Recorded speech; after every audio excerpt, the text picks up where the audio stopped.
method. We explain all of that in details. Then we look at various applications in surveying. Then from there, we move to theories of errors in observation.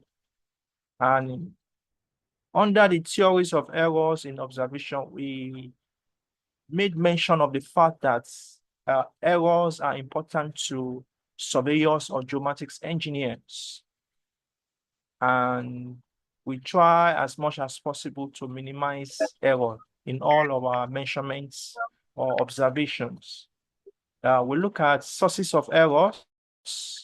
We look at types of errors, and we discuss them in details yesterday. We also talked about accuracy and precision yesterday under theories of errors and observation. So these are some of the highlights of the things we discussed yesterday. So we move from there, and today, by the grace of God, we are looking at linear measurements. Linear measurements in geomatics. So let's get it started.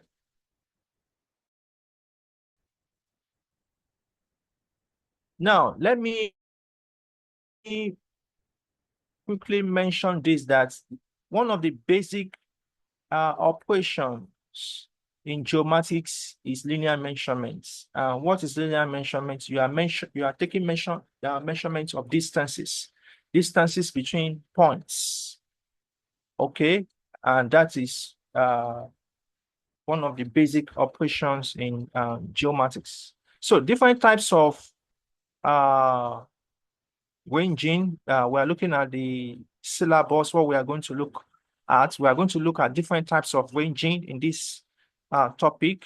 Then we are going to look at tapes. We are going to look at chains. We are going to look at linear measurements, approximate, direct, optical, and electronic methods. So these are the methods of linear measurements: the direct, the optical, and electronic methods. As a matter of fact, the optical and electronic methods are under indirect or reciprocal methods of linear measurements. Then, once we conclude linear measurements as a topic, then we'll move to chain surveying, and we'll continue in that order. So quickly, what is ranging? When a survey line is longer than a chain length. And what does that mean? It means that if I want to measure a distance of a line A to B, and my chain or tape, which is my instrument to take the measurements, is shorter than the line A to B. Okay, it is necessary to align intermediate points on chain lines so that the measurements are along the line. So what does that mean? The chain of tape I want to use to measure line A to B is shorter than the line AB. Or I can say my line AB is longer than the tape I want to use to measure it. So the best way to use that machine or tape is to create an intermediate points, or to create intermediate points along that line AB, so that I can do my measurements bit by bit. So once I create intermediate points along line AB, I can now use that machine or tape to take series of measurements. Then the addition of my series of measurements now becomes the total distance of line A to B. So the process of creating that intermediate points is what we refer as to ranging. So that's why you can see from the definition that the process of locating intermediate points on survey line is known as what? Ranging. So that is the meaning of ranging. I hope my explanation is clear. Is it clear to us? Yes, sir. Am I clear? Good. So there are two methods of ranging, direct ranging and reciprocal ranging. What I've used to explain ranging for you now, that form of measurement is direct, the direct ranging, because I'm using chain or tape, to carry out that measurement, and I'm getting my distance. Immediately, I take my measurements. So that is direct ranging. All right. So when you use chain or tape for linear measurements, that ranging method you introduce in taking your measurements is direct ranging. Okay. So you can see the diagram, what I'm showing you now, giving you details about the meaning of ranging. You see, we want to take distance measurement from A to B. Can you see? Okay. And as the example I gave the other time, my tape is shorter than line A to B. So I have to create series of intermediate points. And the series of intermediate points, as you can see from the diagram, are the small a, small b, small c, and small d. So these are the intermediate points created. So, and I used my tape to measure from the station A, which is the big A, to the small a. Then I move to the intermediate points of A to intermediate points of B. So I take, how many measurements will I take? 1, 2, 3, 4, 5. So I take 5 measurements, series of measurements. Then the summation of that measurement will now be what? The total length of A to B. So this is ranging, illustration of ranging for you. What you can see here, white and black, pole that you are seeing here is what we call wedging pole. Wedging pole is used for your wedging operation when you are taking linear measurements. Okay, so, and it's also used to align the pole mark. A surveyor will stand here holding one of the ends of the tape. Then if it is this from year to year, I want to mention that a pole man will put his pole here, okay? And it is the job of the surveyor that is standing here to align the pole man so that the pole man will not be away from the line of sight. All right, so direct ranging in proper now. I don't need to explain this again. The illustration I just explained the other show earlier is what this slide is explaining again. So let's move from that. You know the meaning of direct ranging now. So this is also an example of direct ranging. In direct ranging, you can easily see the 2 points, the 2 points, that make up the line. You can see. Take for instance, I'm standing at point A. The observer at point A will be able to see this point B direct. Okay, so that's one of the advantage of when you are doing direct ranging. Okay, so can you see now? So this is, we have a straight line here now. Here now, the line is not straight. So when you are arranging, your line must be a straight line. Okay. It must be a straight line. If this is what I want to mention, I can't use this curve to take my measurements. I'll have to go this straight line to get the distance between this, where this pole is standing, to where this pole is also standing.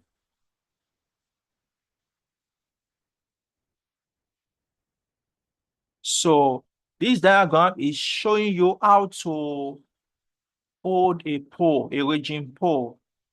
Now, you don't hold the ranging pole and the ranging pole is now slightly bent or is bending. This is a wrong way of holding a ranging pole. Can you see vertically, standing at a point and it is not bending? So that's the right way of holding. So this is also still giving us explanation on direct ranging. All right. So can you see, once you are here at a point A, you can easily see point B. And if you are at point B, you can easily see the point A. Okay. Can you see the ranging operation in progress here? Okay. So the distance to be measured is from A to B. But a scenario where my tape is shorter, what I want to measure, line A to B, is longer than my tape or chain, I have to create an intermediate point. And we've said earlier on that the process of putting intermediate points on a survey line, A to B is the survey line. That process is called what? Ranging. So an intermediate point C is created along the survey line AB. And A to C is mentioned, then C to B is also mentioned with the chain or tape. And the total distance will be the total distance for survey line A to B. Okay, so additional intermediate points is created here. So we now have two intermediate points now, C and D. And it still follows the same process. I mentioned AC, then C to D, then D to B. And the total measurement now will be survey line A to B. So let's move away from this. Now, we are now have what we call indirect or reciprocal. Indirect or reciprocal. Don't mind, we're not dealing with leveling. So it's supposed to be ranging, indirect or reciprocal leveling. So I'm coming. This thing is distracting. Good. So let's go back.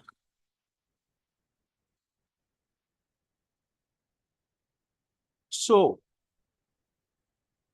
indirect or reciprocal ranging. Now, what is peculiar about this indirect method is that we are not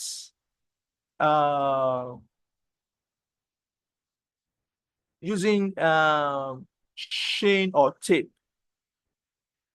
Okay, you don't get your distance between survey line A to B directly.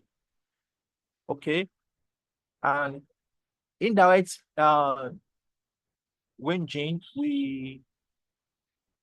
point A and point B are not intervisible. You can't see both points or both stations. When you are standing on point A, you can't see point B, and vice versa. If you are standing on point B, you can't see point A, as in the case of direct ranging. All right. So this illustration is explaining how to go about indirect ranging. So look at point A now and point B. That is what we want to mention. So, but this person standing at point A cannot see B. What he can see is this place. His line of sight. Can you see his vision here? and where it's pointing to. This is where it can see. It cannot see this point B. And the person standing at point B cannot see the person standing at point A or the point at A. What you can see is this. This is his line of sight. Okay, so that is what happened when you are doing indirect or reciprocal ranging. So the same process, you create intermediate points along that survey line A to B to take the measurements. All right, as you can see now, intermediate points are created here, C1 and D1. Okay, so that distance A and B can be easily measured. All right, so this is also explaining the indirect or reciprocal ranging methods. All right, so that is that. So linear measurement, the determination of the distance between 2 points on the surface of the earth is one of the basic operations of surveying. I've mentioned that earlier. Measurement of horizontal distances or measuring linear measurement is required in change surveying, traverse surveying, and other types of surveying. So most of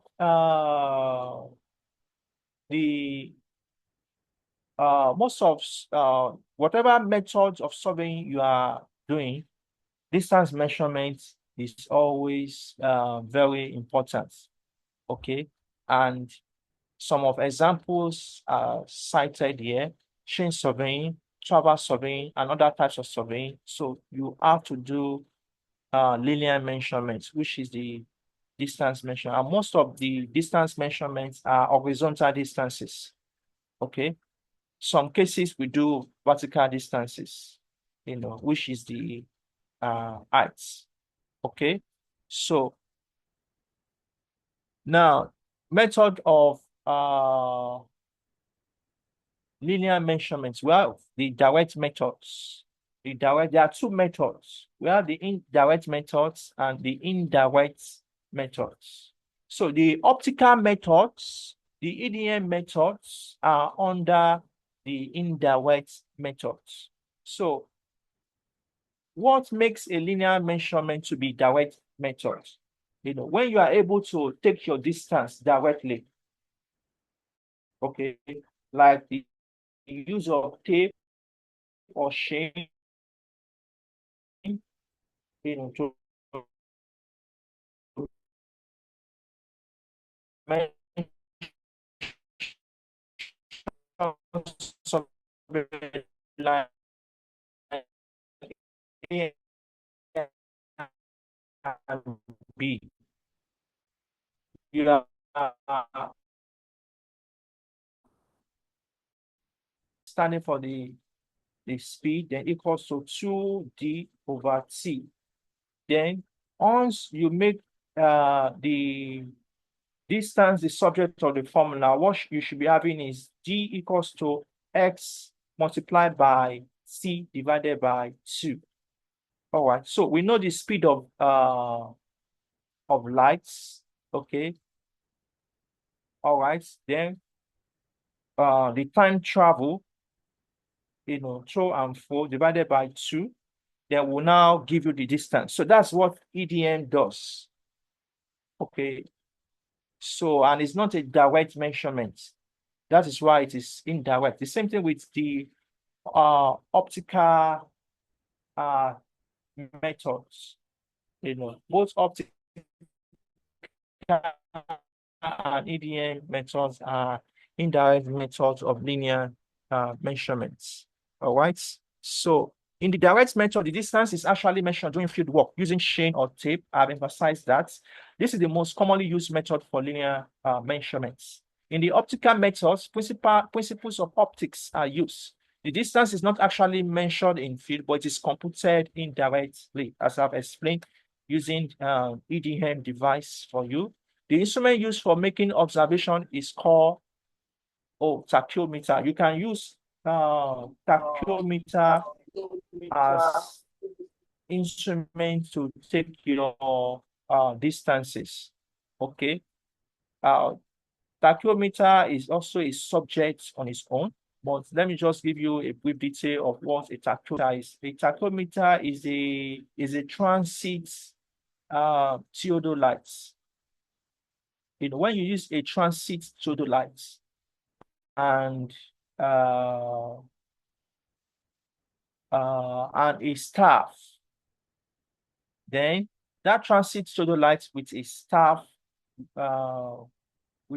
is called a tachymeter. So a tachymeter, in a nutshell, is the use of transit theodolite to take distance measurements. So the theodolite is no longer referred as a theodolite again. It's called tachymeter, and the process is referred to as tachyometry. Now, the optical methods, these are some of the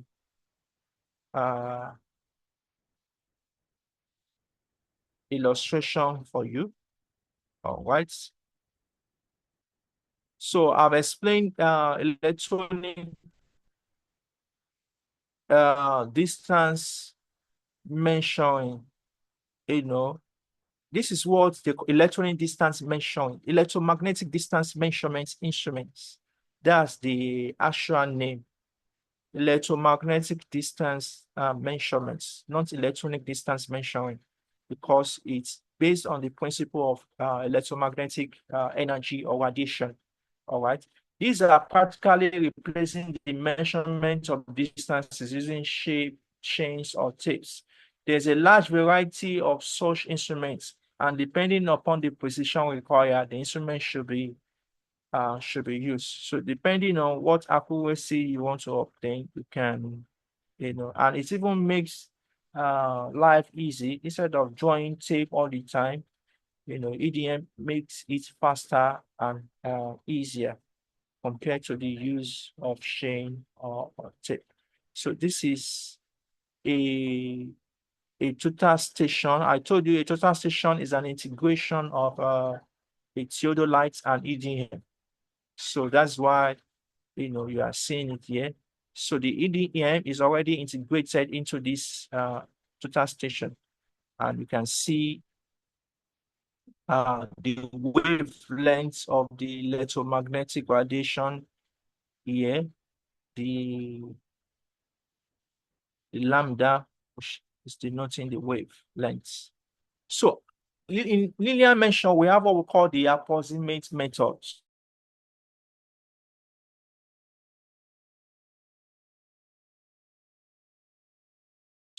The methods given below may and use this approximate method when we are doing recognizance.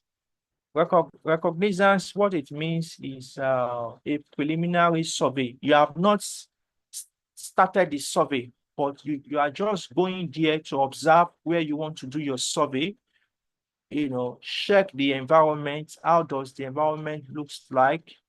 And at that stage, you are determining what sort of instrument to use, what sort of techniques, survey techniques to deploy, on sites for whatever survey you want to do. So recognizance, another name is preliminary survey, in preparation for the main survey work.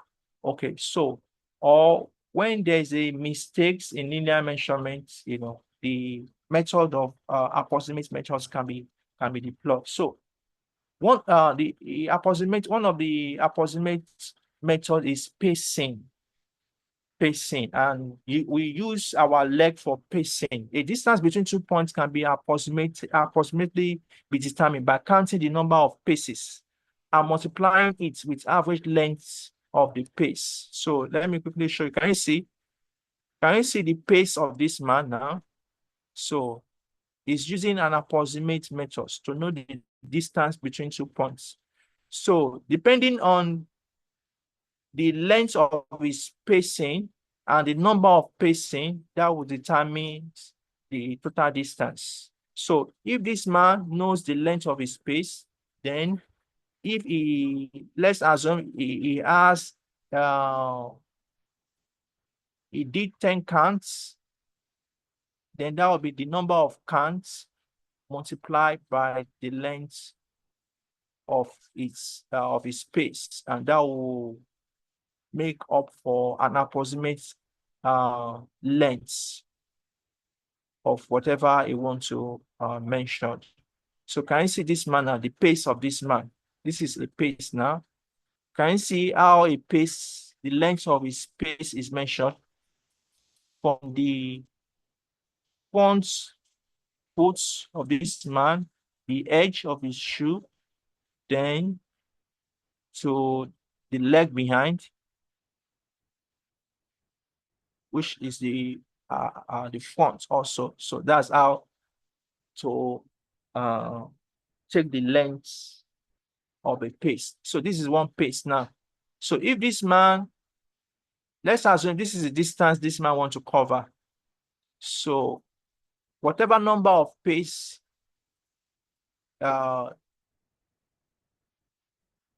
this man counts, okay, then multiply by the length of its pace, that will be the total distance of this line. All right. So another method, is parsometer. And don't forget, we are still looking at approximate method of distance or linear measurement.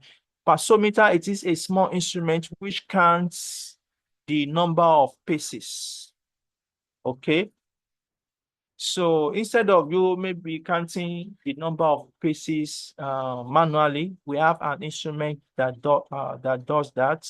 Parsometer. It counts the number of paces. Then we have another instrument called pedometer. This instrument directly gives the distance by multiplying the number of paces with the average pace length of the person carrying the instrument. So pedometer will do all the computation for you when you are using approximate methods, which is the pace method for your linear measurements. So this is an picture of a parsometer.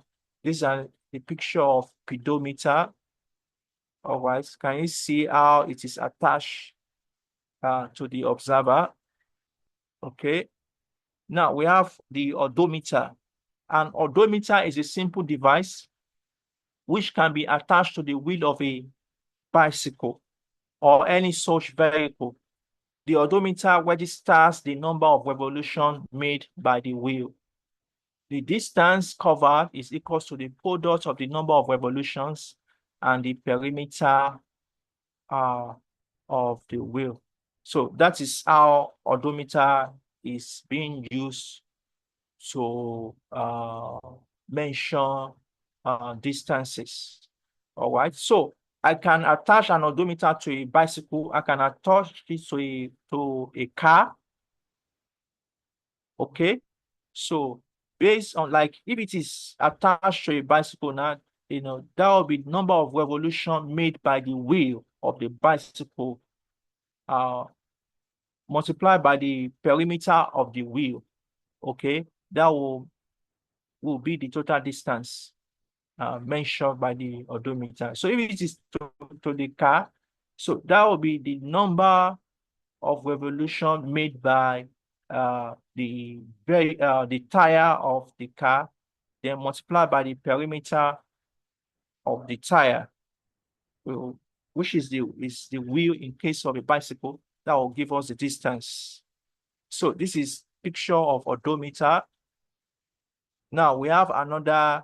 All of these ones are still parts of the indirect method, because indirect methods involve computation or calculation of those distances, unlike the direct method when you just need to tape or chain, and you get the distances or the distance directly. So speedometer, this is used in automobiles for measuring distances.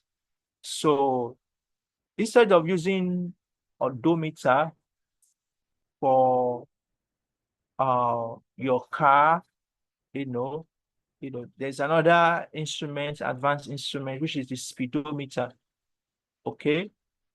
So measuring wheel, we have the measuring wheel. It is a wheel fitted with a fork and handle. The wheel is graduated and shows a distance per revolution. There's a dial which records the number of revolution. Those the distance can be computed. So this also depends on the number of revolution. All right. So this is the picture of a speedometer. Okay.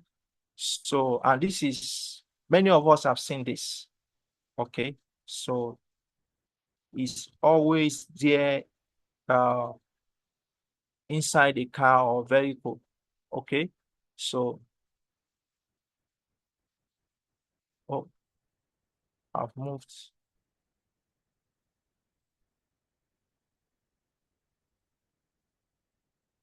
So speedometer. So the measuring wheel now, this is the measuring wheel. This is the picture of it. I don't know why my touchpad is moving very fast. So this is another picture for measuring wheel. The instrument used in chaining, we are going to look at a topic called chain survey. Chain survey, but let me just lay foundation for that topic from this slide for you. Chaining, chaining simply means you are taking linear measurements. So the process of taking linear measurements using chain instruments is what? Chaining. I hope that is clear. Now, the following instruments are used while chaining. We use chain. Is it that you use chains or tape?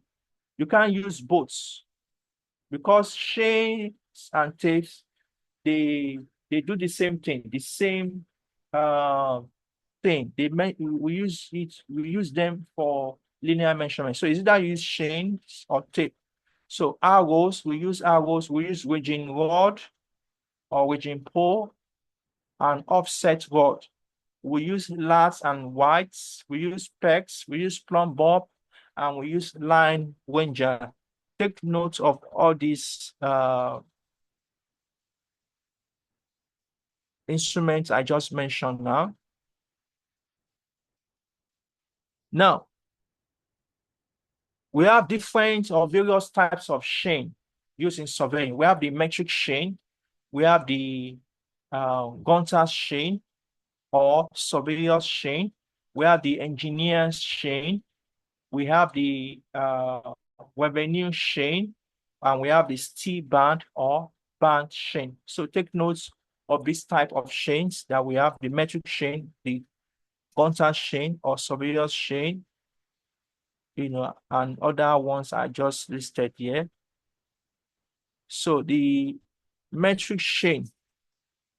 Now, normally this chain consists of galvanized mild steel wire or 4 millimeter diameter known as link.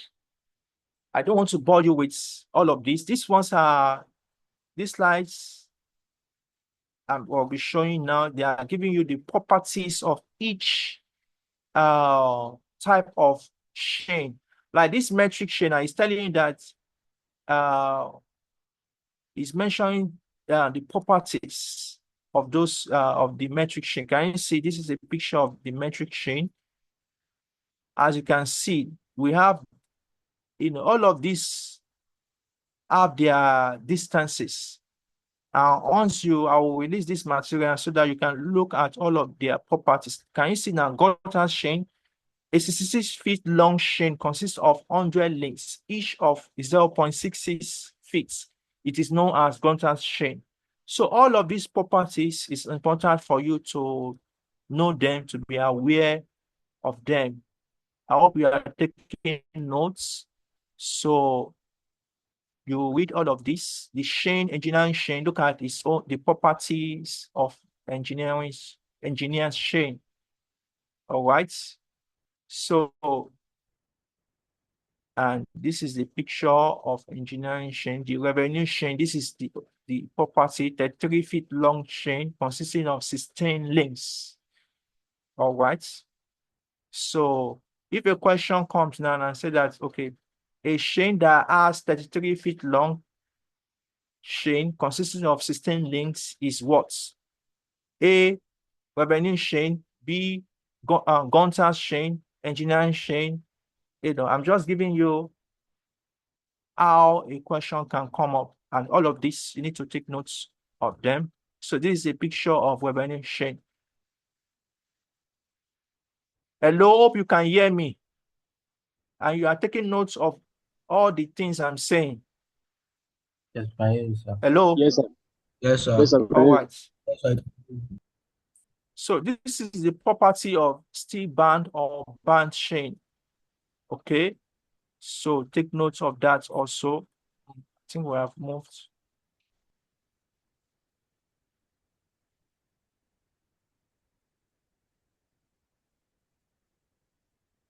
So steel band or band chain, these are the properties. So take notes of that also.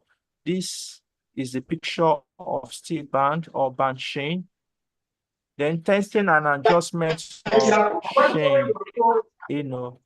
When you have a chain to be used for a survey work, we don't just start using it. You need to test it and you need to adjust it if there's any issue with it. Okay.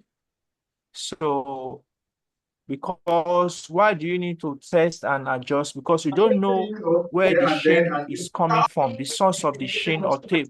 So you need to find out, is this chain good for measurement, so that I won't go and use a faulty chain, to take a measurement, and at the end of the day, I will incur errors in my measurements. Okay, so you need to take notes of all of that. So you see the process of the testing and adjustment of chain here. Can you see? If a chain is found to be too long, it can be adjusted by closing up the joints of the wings if found to be open out, reshaping damaged wings, removing one or more small wings, adjusting the links at the end. So if you don't know that a chain is found to be is too long, when you deploy it for measurement, your measurement will be wrong. A lot of errors will be incurred.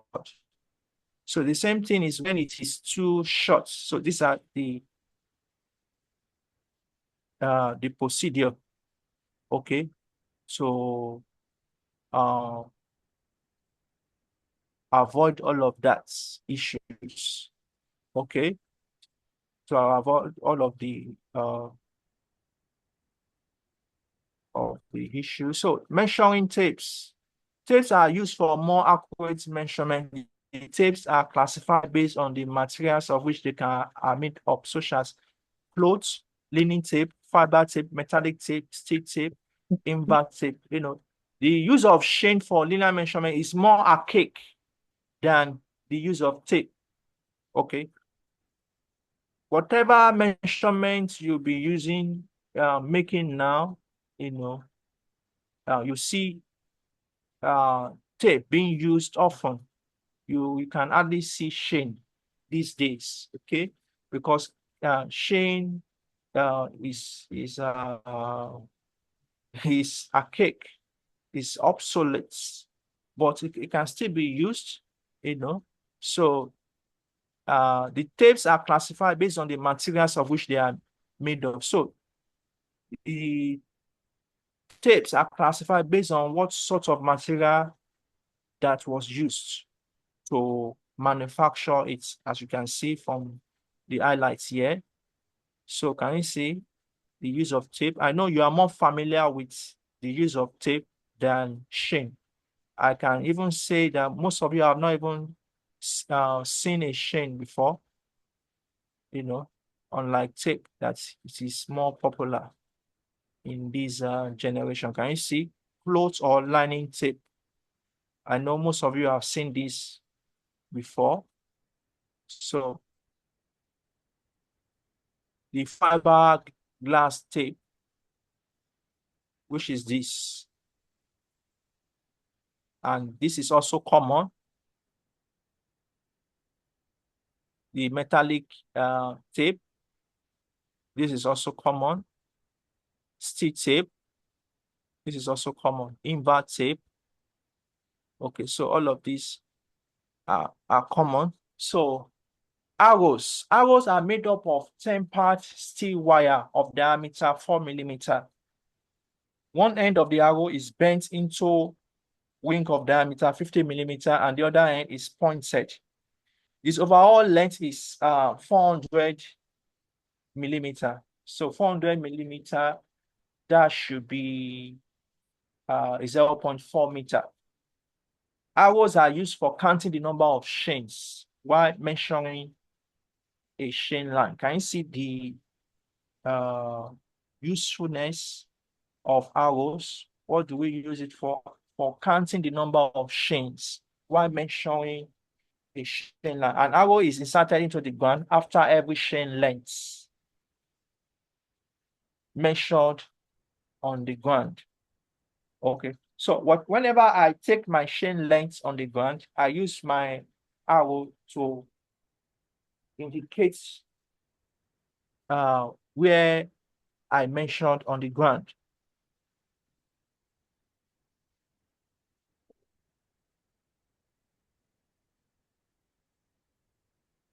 So look at arrows. Can you see? This is then the ranging rods and offset rods. I've told you that when you are doing ranging, that's where you deploy this. The intermediate points you created along a survey line for your ranging process. You make use of the ranging rod. In some literatures, they call it ranging pole. All right, so can you see? Some are in the white and black, and some are in the white and red. As you can see here, we are having white and red color here. So this is ranging one. Can you see now? You hold it vertically. It must not be slightly bent or bent. Okay. You must not bend it left or right, back or front. It must stand vertically, while taking your measurements.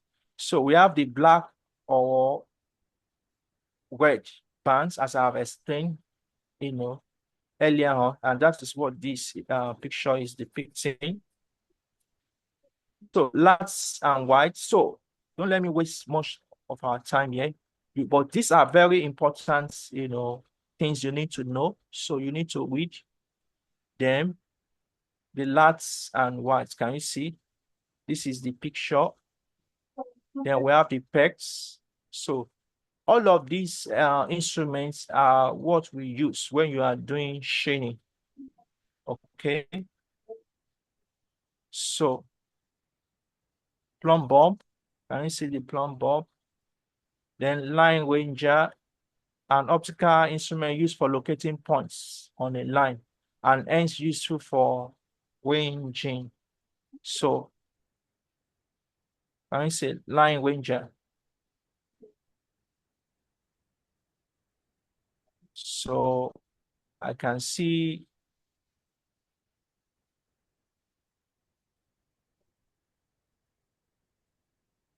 this advantage there, guys. It needs only 1% to range. So that's the picture. You need to read on this also. So I will stop on this slide here. So by the next class, we are going to go into chain surveying, but I've laid the foundation for chain surveying in treating with linear measurements and the chaining instruments we use in chaining and all of that. So I would like to change this slide to another one now because I would like us to look at some of calculations in linear measurements. So if we conclude that, then if we still have more time, we can come back to this, or we postpone this to next class. All right. So let me quickly change this. Which wire?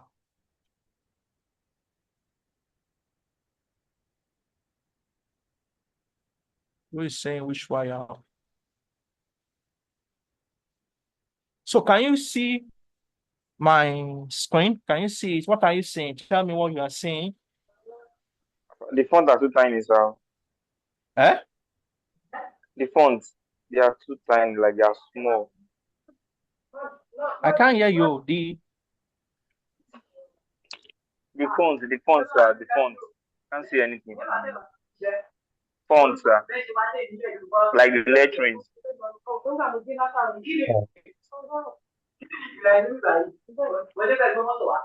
I'm hearing a background noise. Please off your mic if you are responsible for that. I'm saying, what can you see? Can you tell me what you see on the screen now? I've changed my screen, so I want to confirm if you are seeing the change. The correction of linear. Okay, good. Okay, someone is saying the fonts are too tiny. How about now? Is the font too tiny?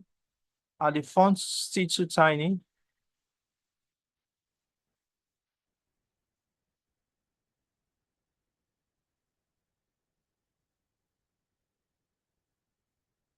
Wait, that person complaining, what kind of screen are you using? Are you using your phone? Hello?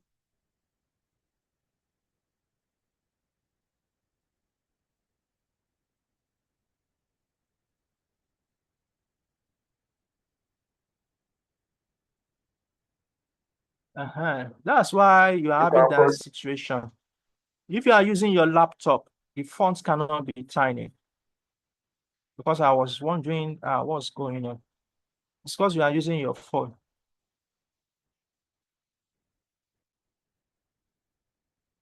For those using their laptop, confirm the font size for me. Okay, sir. They'll be able to.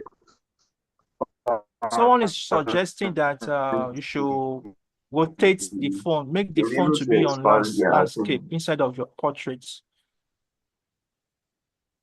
So none of you is using a system, a laptop system. All of Okay, you are sir. using phones. Eh? It's okay on my own laptop, sir. Okay, good. So this slide, what we are dealing with is errors in linear measurements. Okay, I've told you that errors are important to surveyors or geomatics engineers. What we do is to eliminate the error or try to minimize it, reduce it to the barest minimum. All right. So this slide is looking at corrections to those errors, corrections to linear measurements. Okay, so the following corrections are applied to linear measurements in order to improve their precision or accuracy. So what are the various forms of corrections we deploy in linear measurements? One, we have the correction for absolute length or standardization. Two, we have correction for slope. Then we have correction for sag. Then four, we have correction for pull or tension. Correction for temperature, reduction to mean sea level, and correction for misalignment. So these are some of the things that can incur error in your measurements. So that is why we are correcting for them. I hope you are getting me. So let's take them one after the other. So we have correction for absolute length or standardization. Now, before a tape is used on the field, its absolute or actual length is determined by calibrating it on a standard known length, which is baseline. So we have a tape now, okay, to be used on the field, we first of all calibrate that tape. And what is the meaning of calibration? We want to know the absolute or actual length of that tape. Okay, and how do we do that? By comparing it, we use it on a standard known length, a baseline. That standard known length, we already know that this baseline or this standard length is whatever thing you mentioned, it should be 40 meters. I'm just using 40 meters for instance. So I know that this line A to B is 40 meters. Okay. It is well established that this line A to B is 40 meters. So I have a tape now. So how do I calibrate it? I will determine the actual length of that tape based on that my standard known length, which is the 40 meters. Okay. So that is what that statement is trying to explain. Then the designated length of a tape is called nominal length. When the length of a tape is designated, it is called a nominal length, while its absolute length is the actual length mentioned under specified condition. So let me take that again. The designated length of a tape is called the nominal length, while its absolute length is the actual length mentioned under specified condition. Okay, so let's look at the mathematical model that connects all these parameters I've mentioned now. Measurements made with a tape found to be in error can be corrected using the formula below. So when a tape has been used to carry out a measurement and that tape is found to be in error, okay, we can use this mathematical expression to correct such error. True distance equals to actual length over the nominal length times the measured distance. Okay, so that's the formula that we can deploy to correct for the error. Now, for where we have area calculations, then you use this formula. True area equals to actual length over the nominal length all square, then multiply by the measured area. So don't forget, we are treating correction for absolute length or standardization. All right. So let's look at example. A tape of 50 meters long was calibrated on baseline and found to be 50.065 meters. The question now, it says, what is the length of the line AB mentioned to be 328.320 meter long? Now, before I read the second part of the question, let me explain what this question is saying to us. Now, we have a tape of 50 meters long. And that tape of 50 meters long was calibrated on a baseline. I have explained that concept earlier on and found to be 50.065 meters. That 50 meters is what? The 50 meter length long. What type of length is that? The actual length of the tape. Eh? The nominal length. Is what? The nominal length. Yes, it's nominal length because it's a length that is designated to the tape. But upon calibration of the tape, it was found that the actual length of that tape is what? 50.065 meter. So the first question I say, what is the length of the line AB measured to be 328.32 meter long? So that is that tape which has a wrong length of 50 meter already it has been used to mention line AB. And what was mentioned for line AB is 328.320 meter long, which means this 328.32 meter long has error. Are you following? So they are now asking now, what is the actual length of line AB?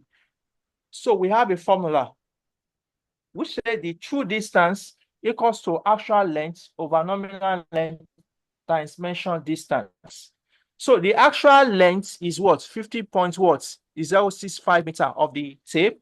The nominal length of the tape is what? 50 meter. The measured distance is what? 328.320 meter long. Upon your calculation, you are going to have your true distance. I hope that it is clear. Hello? Yes, sir. Yes, sir. Yes, sir. Yes, sir. Yes, sir. Now, the same thing with the area of the sites calculated from the observed measurements of 5.326 hectares. So the same concept then using the area formula. So that's the same thing that was done here. All right. So now, this is a quiz now. If we have a physical class, I would say you should tear a sheet of paper and compose this for me. So I will, let me give this as an assignment. Okay. So you turn in your assignment next week when we meet. So capture this question now. Have you captured it? I give you 2 minutes to capture it.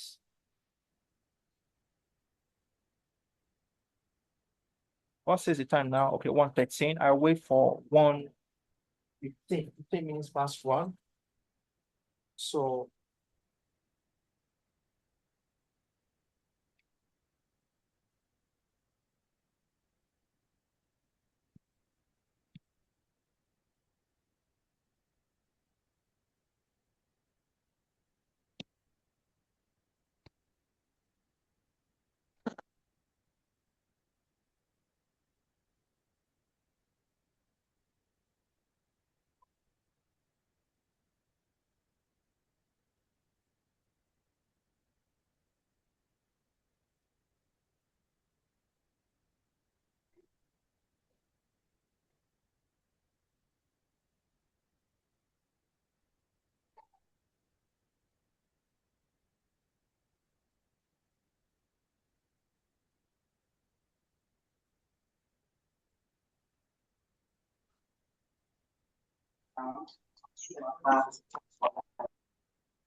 okay, so let's continue.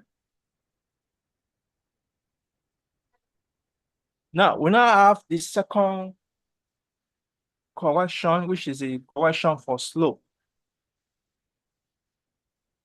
The slope correction is always subtractive as the slope distance is always longer than the horizontal distance. between two stations. So look at this diagram now. Line A to B. Line A to B now. So if I want to take distance between line A, I don't just draw my tape from A to B. If I do that, what I have done is to take the slope distance, not the horizontal distance. So the horizontal distance between A and B is this distance D. Is this distance D. And the vertical distance between A and B is this small h. This L is what? The slope distance. So slope correction are usually made in more than one ways, in more than one ways, in accurate work, either by observing angles of slope between the measured wind station or by running a line of levels along them to determine their elevation. So there are two ways, of determining slope correction is by obtaining these slope angles or the line of elevation between these two stations. And that is when you can obtain this H. So if I know the elevation at A and B, I can also compute for the slope correction. So as you can see in this expression, this slope distance is always longer than the horizontal distance. So how do I correct for this? Now look at this. L equals to slope distance AB. Alpha is the slope angle. H is the difference in elevation of points A and B. Then D horizontal distance. Okay. And AB horizontal distance AB, which is L cos alpha. So this small d now, this big D is L cos alpha. Okay, so because this is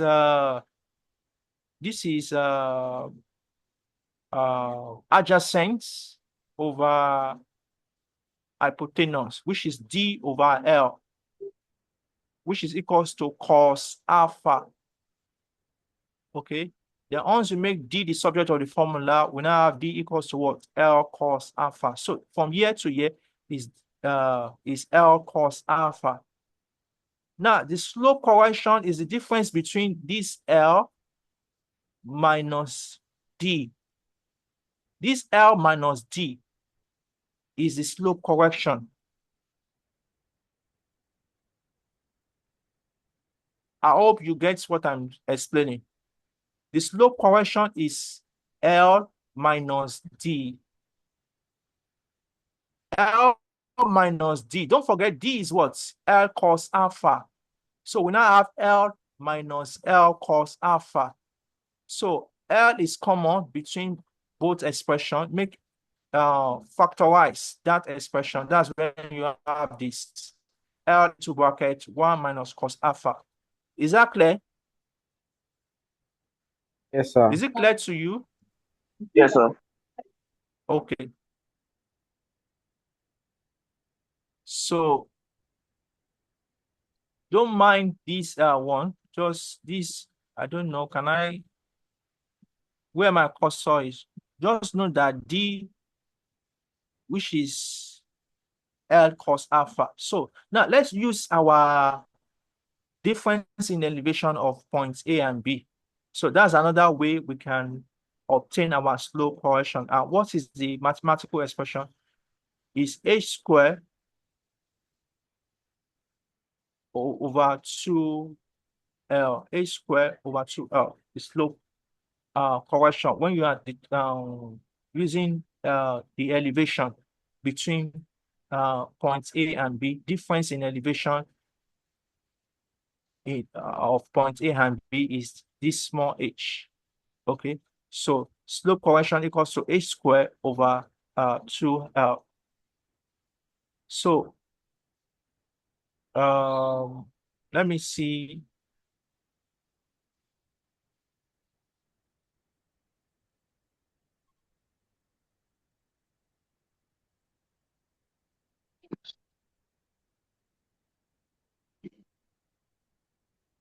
Right, all right, all right.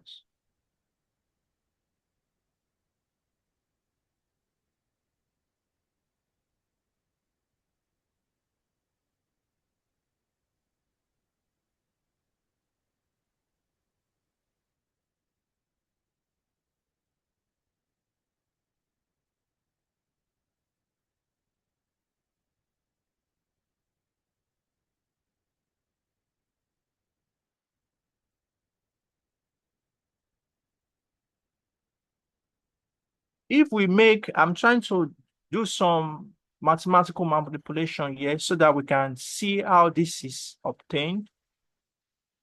If we use Pythagoras theorem here now, this D now, in terms of L and H, that should be L squared minus H squared equals to this square. Is that correct? L squared minus H squared equals to this square. Is that right? Okay. Okay. S squared minus H squared equals to this square. So what we are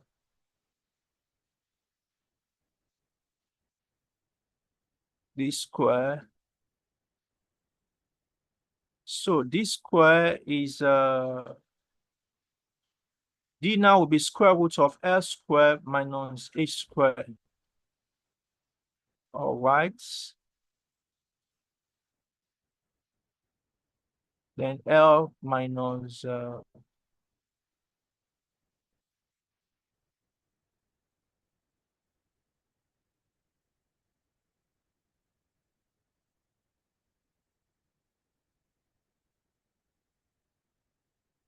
okay, let's say L minus H, L plus H.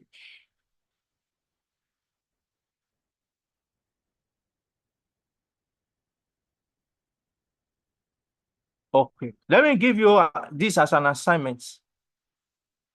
I want you to prove this slope correction for me. Slope correction equals to H squared over 2L. I want you to prove it for me. Don't forget, we've said that slope correction is L minus D. This L minus D. So, prove this slope correction for me. That says slope correction equals to H squared over 2L. Okay, in terms of the difference in elevation of the 2 points, A and B. So I've given you 2 assignments now. I hope that is clear.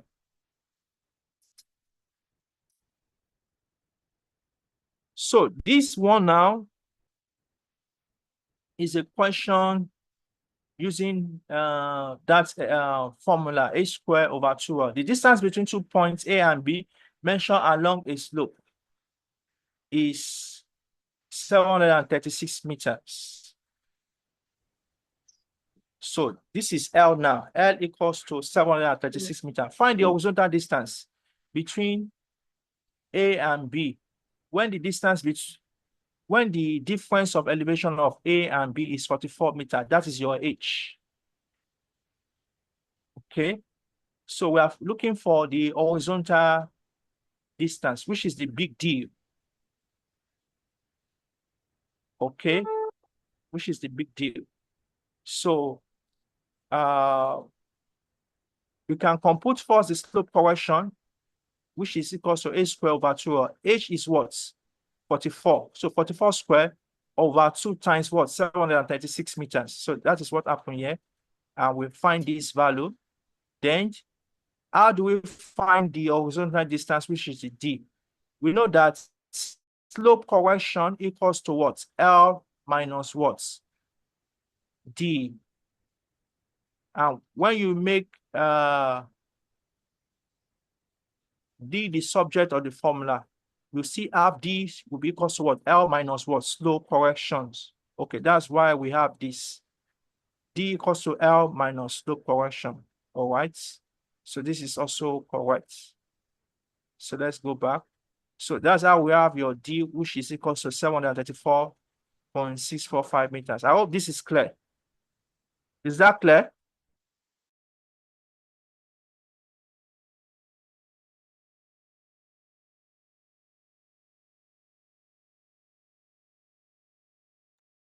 Okay.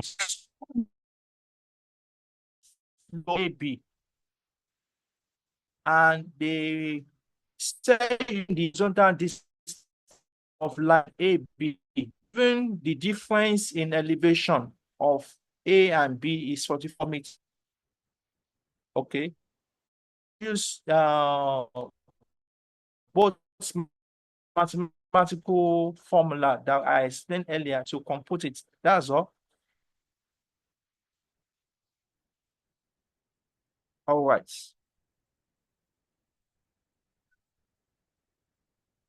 Well, I won't spoon feed you. I know that some of you are still confused.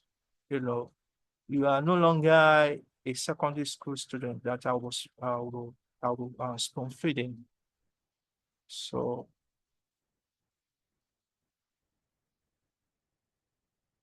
correction for SAG, and the meaning of SAG is what you can see in this picture. This is SAG. Instead of the tape to be straight, should be a straight line, the tape is now curvilinear. So this is that curve here is the SAG. So that has introduced error to the correction. That has introduced error to the measurements rather. So the expression now is like, can you see this correction is necessary when the measurement is taken with the tape in suspension, that is in the form of catenary. So this is a catenary taping. Catenary taping, you are not holding the two ends of the tape. One person is not holding one end, the another person is not holding the other end. The tape is placed on a tripod stand. Can you see? When you place that tape on a tripod stand and you did not take care of the sag error, that is when sag error comes into play. Okay, so this is a catenary taping now, So where L is the length of tape in meters, omega weight of tape per unit length. Okay, in kilograms or Newton. Okay. So the big W now is total weight of tape in kilograms or Newton. Then T, tension applied to the tape in kilograms or Newton. So you can see the mathematical expression, sag correction equals to omega square multiplied by L cube divided by 24 multiplied by T square. Or sag correction equals to the big W square multiplied by L over 24 T square. So that is the mathematical expression connecting the parameters or showing the relationship between those parameters. And you can see from this example, a tape of length 30 meters is suspended between its stations under tension of 100 Newton. If the weight per unit length of the tape is 0.233 Newton per meter, calculates the sag correction. So sag correction is omega square L cube over 24 T square. So the length, a tape of length 30 meter now, L is 30 meter, omega is what? Is 0.233 Newton per meter. So then the tension is what? 100 Newton. Then you substitute all those parameters into the expression, you obtain your sag correction. I hope this explanation is clear.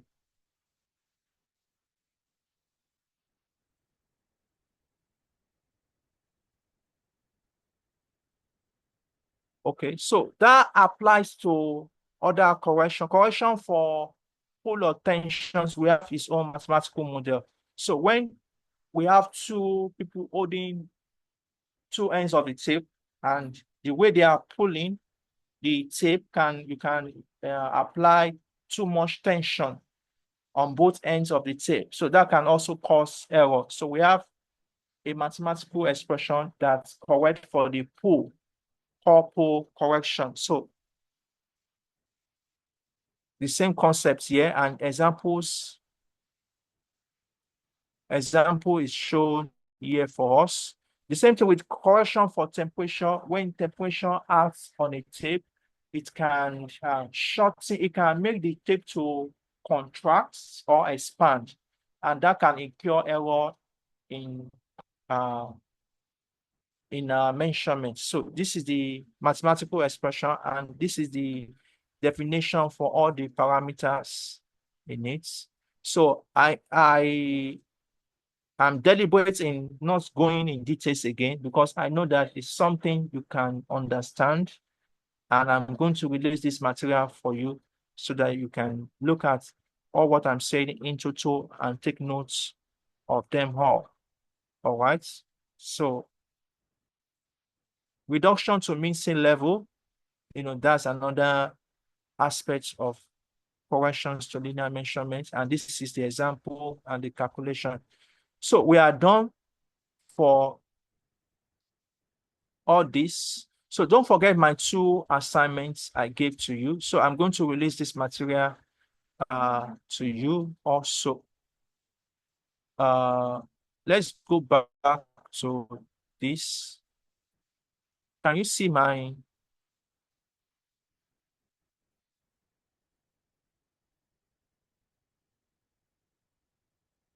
screen?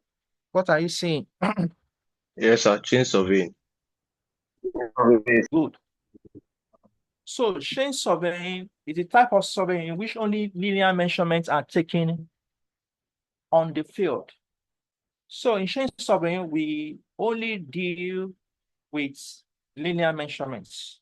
Just you are taking distance measurements. There's no other measurements. It's just only linear measurement, which is the distances. So this type of surveying is done for surveying of small extents to describe the boundaries of plots of land and to locate the existing feature on them. So we deploy this type of survey when the area to be covered is small in extent, a small geographical area. All right. And we do that survey to describe the boundary of plots of land or to locate existing features. So we define the boundary of that small area of land and we locate features within that plot of land. Okay, so that's what we do in chain surveying. It is a method of surveying in which the area is divided into network of triangles, and the sides of the various triangles are mentioned directly in the field with a chain or tape, and no angular measurements are taken. So another thing we do is that when carrying out chain surveying, that plot in determine the boundary of the plot of land, we create a series of triangles, within that plot of land. Okay, and we take linear measurements of all the sides of that triangles in chain surveying. So there's no angular measurement at all. So that is why, because we deploy series of triangles in chain surveying, we say the fundamental principle of chain surveying is triangulation. The fundamental principle of chain surveying is triangulation. And what is the meaning of that? Because we normally create series of triangles within the plots of land to be defined or to be surveyed. All right. So can you see this plot of land now has been defined A, B, C, D, E. So once it is defined, we are also interested in the features within this plot of land. It may be electric poles, it may be tree, it may be well. Any details within this property will also be taken during chain surveying. Okay, so look at another landed property here. We see house here now. This is a road. Then we see a pond here. We see a tree. We see this is dish. I don't know what is. I can't see this white handwriting here very well. So this is another detail here. So now I've told you the principle of chain surveying is triangulation. So the principle of chain surveying is to divide the area into a number of triangles of suitable size. Okay. And that process is called triangulation. As a triangle is the only simple plane geometrical figure which can be plotted from the length of the three sides, even if the angles are not known. A network of triangles is prefer to chain surveying. All right, so triangulation is the principle of chain surveying. If the area to be surveyed is triangle in shape, and if the lengths and sequence of its three sides are recorded, the plan of the area can be easily drawn. All right, so take note of that. Can I see this boundary now? This plot of land, we have divided the plot of land into series of triangle. And we do that to make the survey to be easy to carry out. So that is why the principle of chain surveying is triangulation. Can you see the plots of land I showed earlier on is now divided into series of triangles. All right. So can you see now? Same diagram, but it's now slightly bent. Okay, I'm trying to compare these two. Okay, I think they are different. A bit different. Okay, I think it's similar. It's the same thing. But now additional plots is here now. Then we have this one. Then we have this one. So can I see triangles here? We have 1, 2, 3. 3 triangles within this property. All right.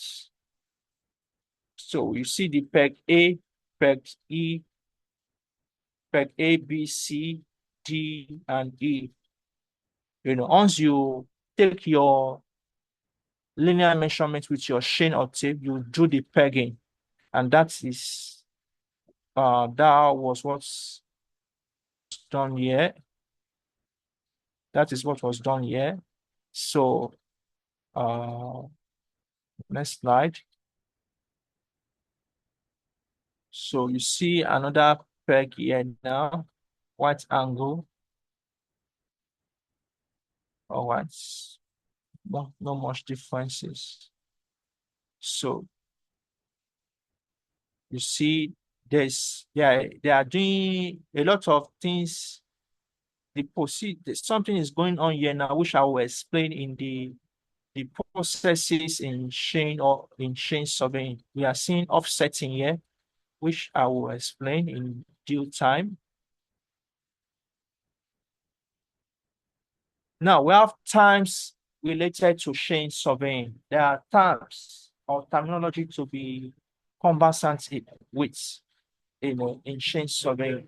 Otherwise, if you don't know the meaning of those terms, you won't be able to comprehend chain surveying. So we have survey stations. Survey stations are the points at the beginning and at the end of the chain line.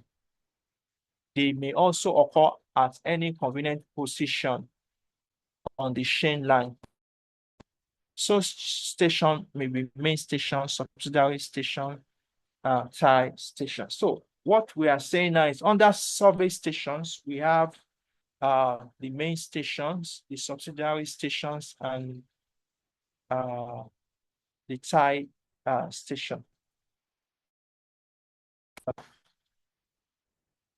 Explain this. So survey station, you see them at the beginning and at the end of the chain line. I don't know. Let me see a diagram. a perfect diagram to use to explain.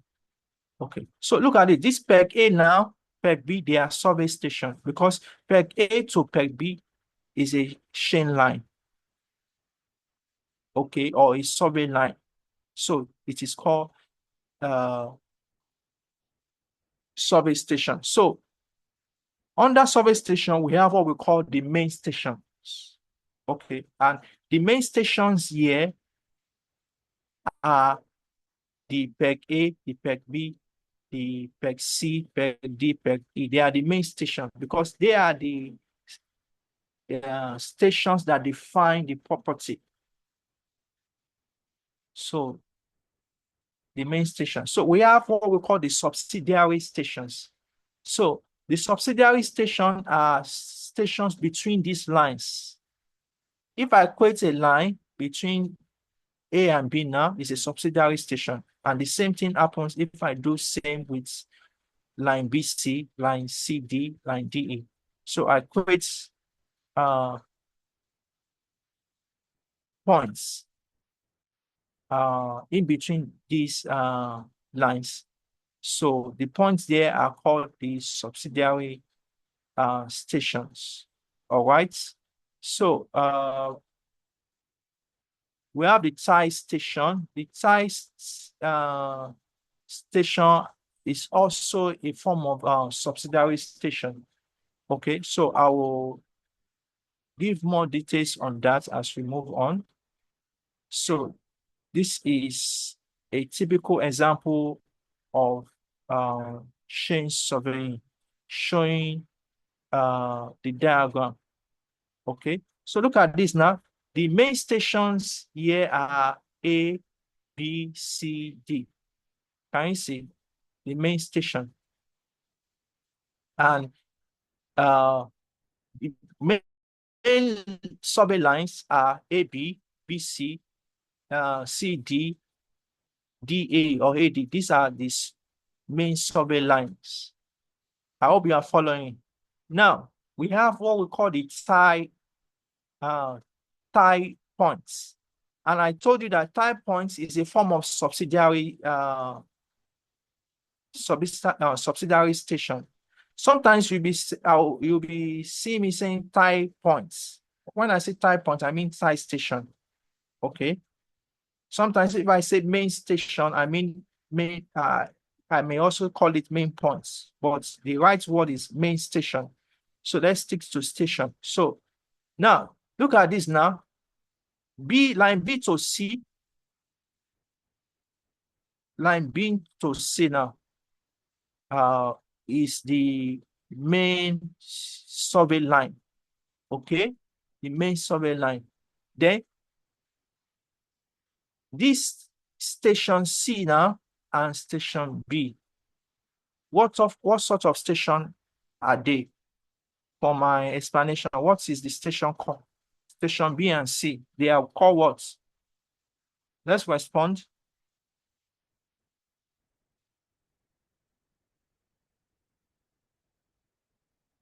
Oh yeah, now let's talk.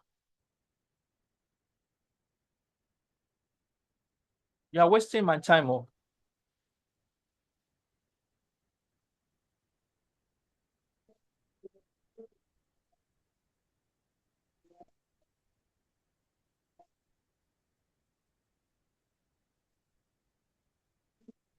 Are you here at all? Survey station, sir. Eh? I can't hear you.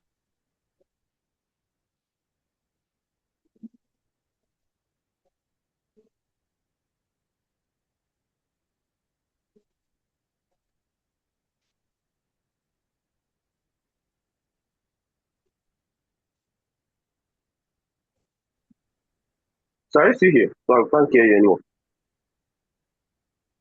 Eh? What did you say?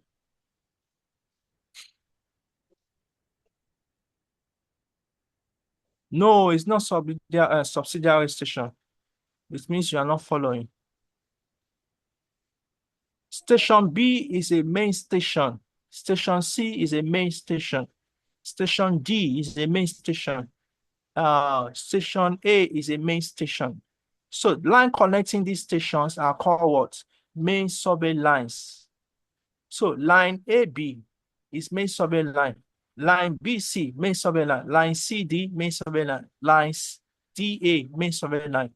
Because the points connecting these lines are main stations, are called main stations. Is that clear? Now, Yes, I've sir. told you that any points on this main survey line is subsidiary stations. Okay. And that subsidiary station can be a tie station. Okay. Can be a tie station. So that's why we are seeing here that point on this line now, this TS is tie station. It's tie station and it's connecting this another point here, which is also a tie station. So two tie stations now makes two tie stations now make a tie line. That's why you are seeing this one as a tie line. Okay. So this is a subsidiary station. This is a subsidiary station. Okay. And it's on the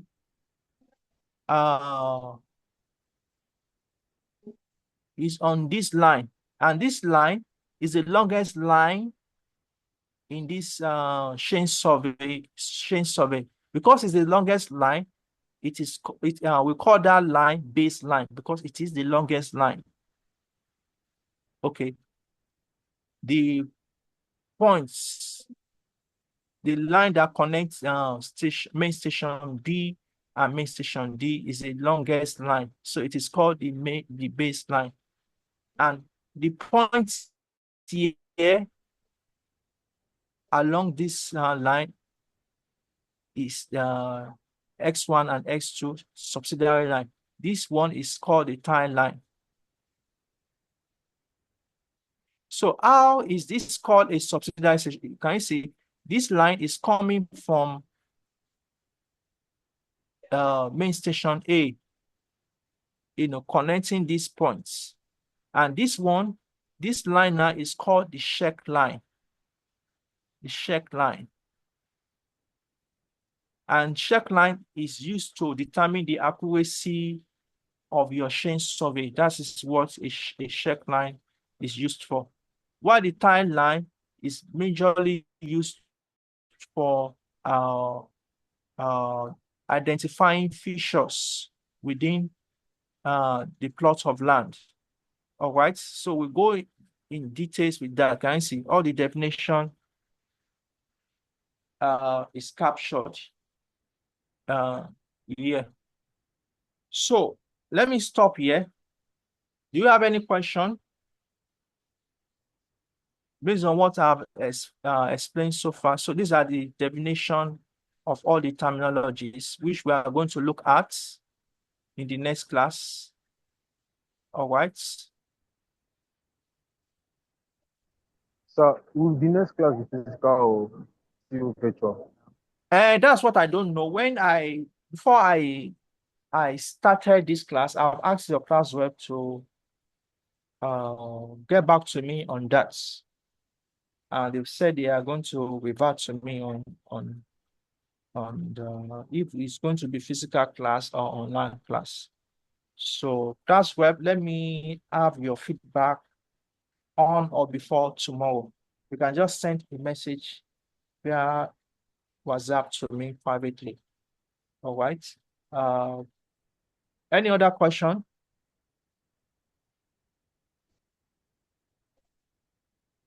All right.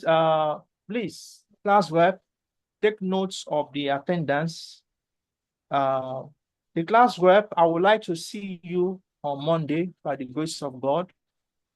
Monday, you can see me around 11 or 12. I'll be in my office. My office is at Civil Engineering Department, Faculty of Engineering. Okay, so you will see a a staircase. When you get to the civil engineering department, you see a staircase, okay, by the